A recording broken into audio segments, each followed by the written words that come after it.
15 contingents sa street dance at 33 floats handa na para sa grand events ng Panagbanga Festival 2024 sa Baguio City sa weekend. Makibalita tayo live kay Jasmine Gabriel Galban. Jasmine?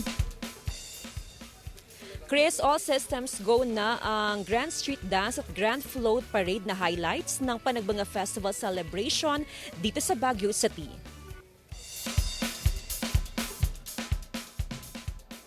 Mas makulay, mas masaya at mas maingay.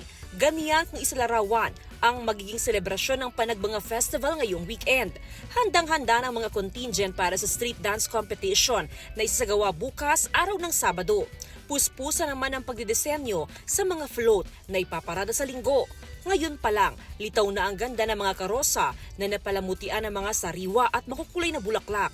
Kabilang sa 33 karosa na ipaparada ang GMA Network Float kung saan makikisaya rin ang ilang cast ng walang matigas na pulis sa matinik na misis.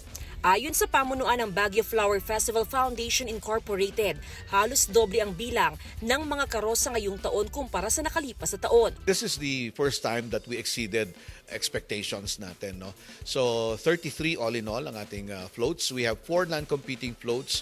We have 13 big floats. We have 14 medium floats. And our newest category for this year is yung small float. Handa na ang mga pulis sa inaasahang dagsa ng mga turista na makikiisa sa selebrasyon.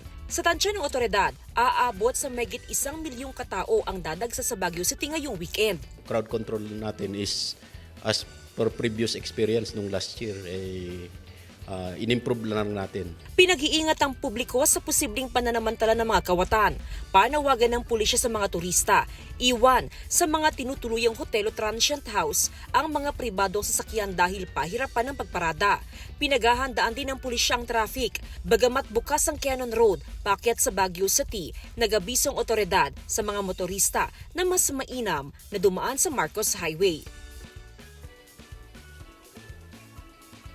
Chris, sa Sunday na yung float parade at syempre kabilang sa ipaparada na karosa sa Sunday ay ang float ng GMA Network na nasa aking likuran lamang. Ipasilip lamang natin ng konti sa ating mga kapuso kung ano ba yung disenyo ng ating float. Kung ating papansinin mga kapuso, ayan po yung ating float. Talagang napakaganda, napakamakulay ng mga bulaklak. Actually, may mga flamingo, may mga giant na mga bulaklak na nakapalibot yan sa karosa. At syempre, ang mas nakaka-excite ay kung sino nga ba yung mga GMA artist na sasakay sa float at syempre paparada by Sunday. Walang iba na makikisaya sa Panagbanga Festival ang cast syempre ng ating laging pinapanood na walang matigas na pulis sa matinik na misis at syempre nariyan si Senator Bong Revilla. Antabayanan po natin mga kapuso by Sunday, si Beauty Gonzales, Lian Valentin, Nino Mulak, May Bautista, Miss Carmi Martin at syempre si EJ Falcon. Kaya naman mga kapuso,